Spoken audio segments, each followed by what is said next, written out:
pode vir bombardeio, mas entra com a couraça da justiça. Quem entendeu a couraça da justiça? Vai lá em Efésios e vê a couraça, é boa. Porque se vier bomba de lá, se vier tiro de lá, se vier pancada de lá, tu está protegido com a couraça da justiça. Não vai dar resposta, não vai brigar com a pessoa. Se ela está agressiva, você foi, mas eu vim pedir perdão, você está me agredindo. Não vai nessa não, não entra nessa daí não. Pede perdão e ouve, vai vir coisa. Ouve, irmão, porque vai vir ela está com tudo dentro do coração. E o coração é o centro das emoções. Quem lembra disso? As emoções estão lá contidas. Elas vão ser vomitadas em cima, na sua cara. Você vai ter que escutar muita coisa ruim ali naquela hora. Quem crê que o Espírito Santo vai te preparar para isso? Amém. E aí, irmão, vem aquela questão. Agora tem que perdoar o próximo. Eu aprendi a pedir perdão, mas eu tenho que também perdoar. Porque se eu pedir perdão e gosto de receber o perdão, porque eu sei que o perdão me deixa livre, né? me abençoa ir lá pedir perdão. Mesmo que ela não me perdoe, mas me abençoa. Eu gosto de pedir perdão, aprendi a pedir perdão, aprendi como pedir perdão, aprendi a forma sábia de pedir perdão, mas eu não sei perdoar, tem que aprender. Mateus capítulo 6, verso 12. Eu li para vocês a parte que Jesus faz oração e diz: perdoa as nossas dívidas, assim como perdoamos os nossos devedores, né? Não é isso? E perdoa as nossas dívidas, assim como nós também temos perdoado aos nossos devedores. Pergunta para o irmão: você tem perdoado? Agora vai aí para o versículo de número 14. Porque se perdoardes aos homens as suas ofensas, também vosso Pai Celestial vos perdoará a vós. Quem quer? Se porém não perdoardes aos homens, tampouco vosso Pai perdoará vossas ofensas. Então qual é o critério aqui, pastor? É que se eu não perdoar, eu também não vou ser perdoado. A coisa começa a pesar para o nosso lado, é aí. Se eu não aprendi a perdoar, irmão, estou ferrado. Amém? Tem que perdoar. A pessoa pediu perdão. E aí, rapaz, depois de tudo, mesmo aquele negócio todo, tu perdoou, tu foi capaz de perdoar. Tem que perdoar, irmão. Fazer o quê? Ou eu perdoo, eu estou lascado. Amém? Então não tem para onde correr. Você não pode, quem é cristão aqui, não pode dizer: vou pensar no seu caso. Pastor, eu disse que ia pensar e amanhã ia falar, e depois da manhã a Bíblia diz: não deixe que o sol se ponha sobre a vossa ira. Não vai ter que virar uma noite você com raiva do outro. Não dá. Resolve hoje. Amém? Então, é importante a gente ter esse critério aí. Diga comigo agora, vamos lá. Aí o que é perdoar? Vamos aprender o que é perdoar. Perdoar é mais do que simplesmente abandonar o ressentimento e o desejo de vingança. Perdoar é permitir que aquele que foi perdoado, de alguma forma, se aproxime. Amém? Não significa que essa pessoa vai se tornar seu melhor amigo, mas algo precisa ser restaurado. Perdoar não é somente desconsiderar uma dívida. Perdoar é assumir a dívida. Para perdoar é preciso pagar um preço. Quando alguém te deve algo e você diz: não precisa me pagar, você assumiu a dívida, sim ou não? Porque aquele valor, vamos falar monetariamente, deixou de entrar e vai sair de você. Era seu e não é mais. Então, perdoar é pagar a dívida do outro. Agora, pastor, puxa, me dá um exemplo só de quem pagou uma dívida minha. Quem quer esse exemplo? Levanta a mão. Presta atenção que é forte. Jesus. Quer outro não, né? Jesus pagou a sua dívida, irmão. Então, depois que ele pagou a sua dívida, você acha que você é digno de não perdoar o outro? E é por isso que eu quero que você vá aí para Mateus 18, verso 23. Aí anote aí na sua apostila, porque eu estou saindo um pouco dela para esse texto. Aliás, não, eu estou nela, mas só que esse mesmo texto vai estar em João 20, 23. Se você quiser acompanhar pela apostila, está aí também. Amém? Perdão, em Mateus, João 20, 23 diz: se perdoar os pecados de alguém, estarão perdoados. Se não perdoar, não estarão perdoados. Não é isso? Aí vai o comentário da apostila falando de Mateus 18, exatamente, que é o que nós vamos ler agora. Versículo 23, quem achou? Por isso o reino dos céus é semelhante a um rei que resolveu ajustar contas com os seus servos. E passando a fazê-lo, trouxeram-lhe um que lhe devia quanto? 10.000 talentos. Não tendo ele, porém, com que pagar, ordenou o Senhor que fosse vendido ele, a mulher, os filhos e tudo quanto possuía, e que a dívida fosse paga. Então o servo, prostrando-se reverente, rogou: sê paciente comigo, e tudo te pagarei. E o senhor daquele servo, compadecendo-se, mandou-o embora e perdoou-lhe a dívida. Saindo, porém, aquele servo, encontrou um dos seus conservos, ou seja, servo do servo, que ele devia 100 denários. Olha, ele devia 10, quanto aqui em cima? 10.000 talentos. E o outro devia só 100 denários a ele. E agarrando-o, o sufocava, dizendo: paga-me o que me deves. Então o seu conservo, caindo-lhe aos pés, lhe implorava: sê paciente comigo e te pagarei. Essa mesma expressão que ele disse para o rei, para o senhor dele. Ele, entretanto, não quis, antes, indo-se, o lançou na prisão até que saldasse a dívida. Vendo os seus companheiros o que se havia passado, entristeceram-se muito e foram relatar ao seu senhor tudo o que acontecera. Então o seu senhor, chamando-o, lhe disse: servo malvado, perdoei-te aquela dívida toda, porque me suplicaste. Não devias tu igualmente compadecer-te do teu conservo, como também eu me compadeci de ti? E indignando-se o seu senhor, o entregou aos verdugos, até que ele pagasse toda a dívida. Assim também meu Pai Celeste vos fará, se do íntimo não perdoardes cada um a seu irmão. Ah, eu te perdoo de boca, mas no íntimo não. Tem que perdoar, porque senão você estará aprisionado àquilo ali. Quem entendeu isso? Quem entendeu de coração? Então, se você quer o perdão de Deus, aprenda a perdoar o seu próximo. Tá certo? Amém? Vamos lá. O preço da nossa dívida. Vira a página. O restante aí vocês vão ler. Eu já li no texto da Bíblia, né? É só o texto da Bíblia. Ali, o preço da nossa dívida. Realmente, se você não souber o tamanho da sua dívida perdoada por Deus, fica praticamente impossível perdoar algo assim. O que o pecado representa para Deus? Para saber o tamanho da nossa dívida com Deus, é preciso entender que a gravidade do menor pecado é gigantesca, se comparada ao nível de santidade e perfeição de Deus. Não é o que o pecado representa para nós, que somos falhos e que pecamos, mas é o que o pecado representa para quem? Para Deus, que é um ser santo. Ele é perfeito e ele nunca pecou. Amém? Então vamos ver isso em Isaías 55, versículo 8 e 9. Eu já li tanto isso aqui na igreja, mas é bom você entender que você pode ter uma visão do pecado, uma visão do erro, diferente da visão de Deus. Deus tem uma visão, você tem outra.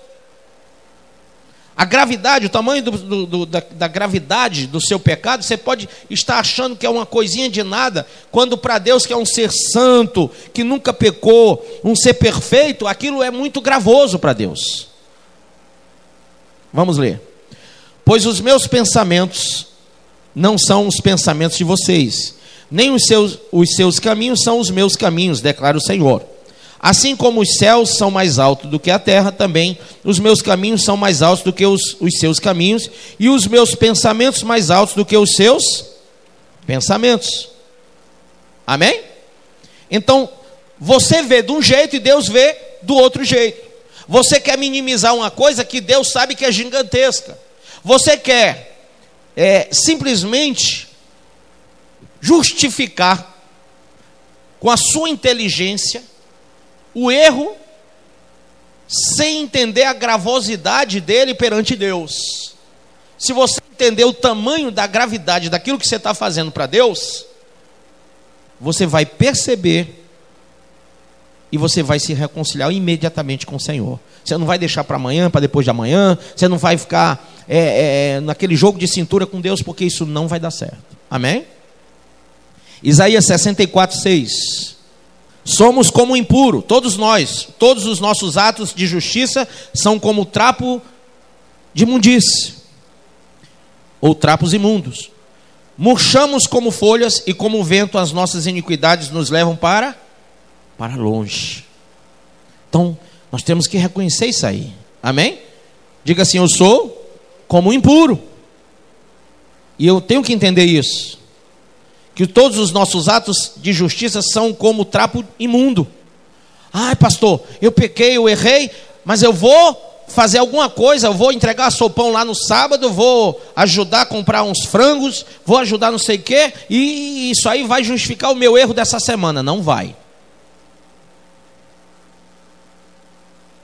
Não vai tentar por aí não, porque Efésios 2, versículo 8, 9 e 10 diz que pela graça sois salvos mediante a fé. Isso não vem de vós, é dom de Deus, e não vem de obras para que ninguém se glorie. Amém? Então, boas obras não tira pecado de ninguém. Apenas uma fé que te faz se reconciliar através de um verdadeiro e genuíno arrependimento. Amém ou não amém? Muito bem. O problema é que você tem que entender esses textos. Vamos lá. 1 Pedro 1,16. Ele disse: sede santos, porque eu sou santo. Mateus 5,48, está na sua apostila. Sede vós perfeitos, sede vós, pois, perfeitos, como é perfeito o vosso Pai que está onde? Nos céus. Olha o nível que Deus quer que você suba. Tiago 1,13. Quando alguém for tentado, jamais deverá dizer: estou sendo tentado por Deus, pois Deus não pode ser tentado pelo mal, e a ninguém tenta. Amém? Não atribua o seu erro a Deus, não atribua o seu pecado a Deus, porque Ele não faz isso. Entenda contra quem você está pecando. B. Não foi contra um ser humano, mas foi contra o Criador do universo. Quem crê assim? Contra um ser eterno. Diga, onisciente. Que quer dizer o quê? Conhece o íntimo de todos. Onipresente, que quer dizer o quê? Está em toda parte. Onipotente, que quer dizer o quê? Está em todo poder. O fato de não crer em Deus, ignorar sua existência, seus mandamentos e o seu juízo é algo gravíssimo. Pois a partir daí é que surge todo tipo de pecado, da simples mentira ao assassinato. Quem está entendendo? Simplesmente você acha que ele entende, ou então ele nem existe. Se ele existir, ele é tão rico em perdoar, vai dar tudo certo no final. Não é assim. Mateus 10, 28. Você não tem que ter medo de pessoas. Tem gente que diz: eu tenho medo do assaltante, eu tenho medo do fulano de tal, do traficante, do não sei quem, das gangues, né? Meu irmão, presta atenção contra quem você realmente tem que ter medo, porque eu sei que essas outras coisas aí causa pânico, mas a tua vida está na mão de Deus. Quem crê? E você só vai quando Ele deixar. Quem crê assim também? Quem entendeu? Eu vim andando numa rua, eu tinha 16 anos, 14, sei lá, e alguém jogou uma pedra de asfalto, aquelas pedras grandes, jogou de cima de um caminhão na minha cabeça. E um vigia que já faleceu, espero que tenha ido para a glória, estava assim num canto de uma casa em construção. Eu, quando vinha passando, eu só vi um pá na parede. Ele disse: moço, o que é isso? Eu disse: o quê? A pedra vinha na sua direção, mas vinha de cheio. Ela fez assim e assim. Eu nunca vi uma pedra fazer um Z. Eu olhei para a cara dele e disse: é porque você não conhece o meu Deus. Eu estava pregando a palavra, irmão, estava com a Bíblia na mão, indo pregar o evangelho, evangelizando na rua. Amém?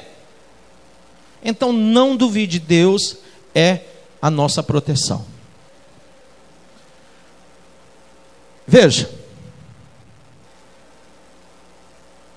E não temais os que matam o corpo e não podem matar a alma.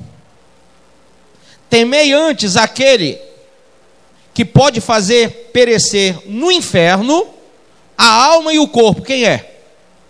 Deus. Tema Deus. Ah, eu tenho medo do diabo. Não tenha medo do diabo não, que ele não tem poder sobre a sua vida. Mas tema a Deus, porque se você viver nessa vida de pecado, longe de Deus, é para lá que você vai. Então você tem que temer isso aí. Amém? Pastor, o senhor teme? Não, eu estremeço, até por fora. Eu fico assim, ó. Parece que eu estou com Parkinson. Só em pensar. Me dá uma aflição, aí eu digo, não, Senhor, mas eu estou reconciliado na cruz de Cristo, aí eu começo a usar minha fé. Não tem mais nenhuma condenação para aqueles que estão em Cristo Jesus. Amém? Já não há mais condenação. Começa a dizer, já não há mais condenação, acabou. Ele pagou o preço. Aí o diabo começa a ouvir e fica com raiva. Sabe, se você fizer assim, dá para sentir até aquele cheiro de chifre queimado saindo assim, sabe? Porque o bicho é chifrudo. Tenha cuidado com a obstinação. A Bíblia diz que lá em Romanos 6:23 que o salário do pecado é a morte, não é isso? Romanos 6:23, porque o salário do pecado é a morte, mas o dom gratuito de Deus é o quê? A vida eterna por Cristo Jesus nosso Senhor. Por isso que nós, uma vez perdoados por Deus, devemos perdoar nosso próximo, independente do que ele tenha feito. Entender que Deus julga com sua justiça, que é perfeita. Se houver arrependimento, não há mais condenação. Mas se não houver arrependimento, a condenação será o quê? Terrível. Amém? Ah, pastor, eu não consigo, sabe, perdoar. Essa confusão que você está vivendo aí, ela é triste, porque está lá em Romanos 2:5, veja. Contudo, por causa da sua teimosia, diga para o irmão, não seja teimoso, e do seu coração obstinado, você está acumulando ira contra si mesmo, para o dia da ira de Deus, quando se revelará o seu justo julgamento. Alguém quer acumular isso lá na frente? Então acaba com isso agora. Amém? Você não quer deixar para depois, porque lá vai ser horrível. Então acaba com isso hoje. Glória a Deus. Tem uma lembrança aí, Romanos 8:1. Agora, pois, nada de condenação há para os que estão aonde? Em Cristo Jesus. Lembre-se, um assassino convertido deixará de matar e poderá salvar vidas através de Cristo. Quem crê? Não cabe a nós o julgamento, pois de uma forma ou de outra nós estávamos na mesma situação. Foram nossos pecados que levaram Jesus Cristo para a cruz. Nossa obrigação agora é perdoar como Ele nos perdoou. Amém? Então diga para o seu irmão, eu me coloco no seu lugar, e você se coloca no meu lugar. Se Ele me perdoou, eu te perdoo também. E como você me perdoou, você também é perdoado. Amém? Romanos 2:1. Portanto, você que julga os outros é indesculpável, pois está condenando a si mesmo naquilo em que julga, visto que você que julga pratica as mesmas coisas, ou não é? Você vai falar que o irmão ali é ganancioso e você não é? Você vai falar que o irmão é pecador, você também não é, irmão? Ah, o irmão ali está se prostituindo. Ah, e você não? Você não está? Tem certeza? Nunca fez isso? Já resolveu? Já zerou o velocímetro? Então cuidado, você não está julgando ninguém. Você tem que alcançar de Deus o perdão. Amém? Não cabe a mim julgar, nem a você julgar ninguém. Cabe a Deus. Ele vai julgar todos. Lucas 6:37. Não julguem e vocês não serão julgados. Não condenem e não serão condenados. Perdoem e serão perdoados. Amém? Simples assim, simples assim. Pastor, eu não suporto mais fulano. Colossenses 3:13. Suportem-se uns aos outros e perdoem as queixas que tiverem uns contra os outros. Perdoem como o Senhor lhes perdoou. Amém? Não tem esse negócio de não suporto não. Efésios 4:32. Tornai-vos, porém, bondosos uns para com os outros, compassivos, perdoando-vos uns aos outros, como também Deus em Cristo vos perdoou. Amém ou não amém? Perdoar é uma atitude. Perdoar é uma atitude, é uma decisão. Ninguém sente vontade de perdoar. Perdoar é como tratar uma ferida infeccionada. Ninguém quer abrir a ferida e jogar álcool para limpá-la. Isso vai doer muito, ou não vai? Mas depois que você fizer isso, você vai poder fechar esta ferida de vez. E a dor vai diminuir com o passar do tempo. E o tempo só cura feridas que foram tratadas. Quem crê assim? Por isso também, que perdoar não é esquecer o que aconteceu. Afinal, você vê a cicatriz. Pode tocá-la, mas não há mais dor. Quem crê assim? Então você não vai esquecer. Esquece, irmão, esquece. Não, só se o irmão for doido da cabeça. Mas se você foi lá e fez todo esse processo do perdão, abriu a ferida, jogou álcool, doeu, mas tratou, aquilo vai cicatrizar com o tempo, não vai?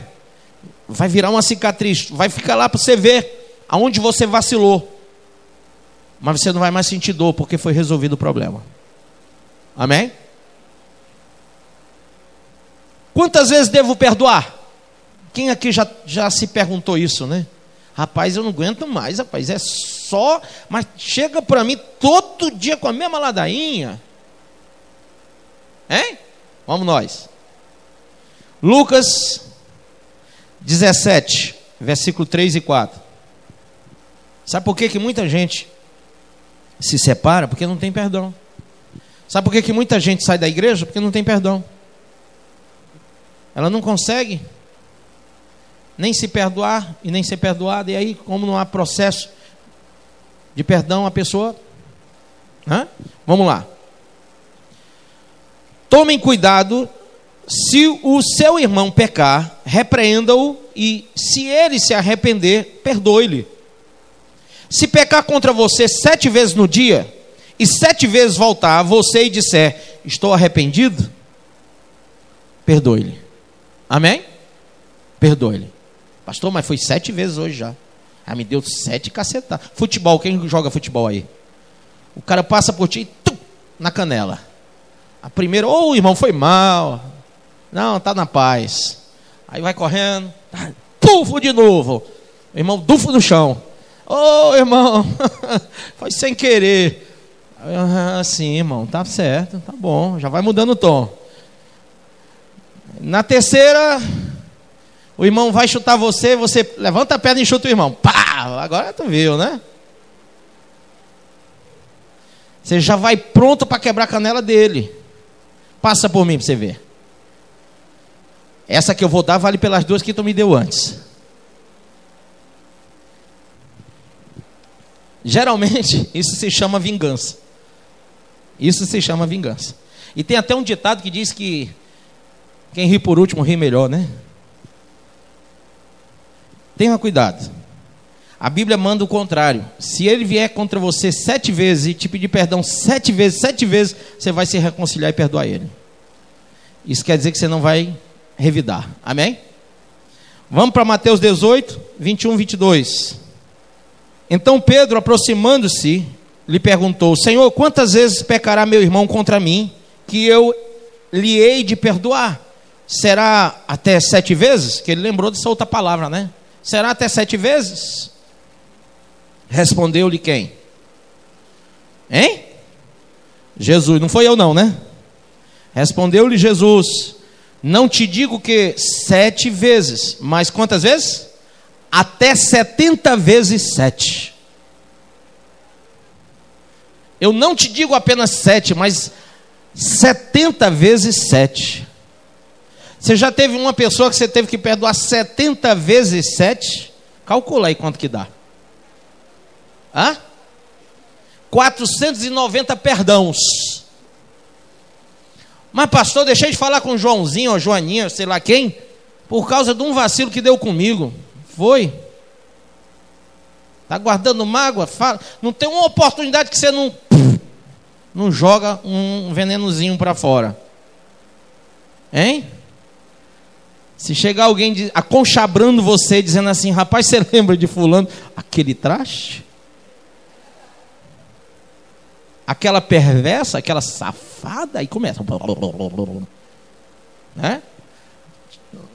Texto da Bíblia que diz que a língua é inflamada pelo inferno, né? Então o inferno vem inflamar você e você vai... Cuidado. Vamos nós. Quando que eu devo perdoar, já que eu tenho que perdoar 490 vezes a meu irmão? Diga aí: o mais rápido possível, disse Jesus. Pai, perdoa-lhes, porque eles não sabem o que fazem. Lá em Lucas 23, 33 ao 34. No momento em que ele ainda estava sendo pregado na cruz, ele fala isso.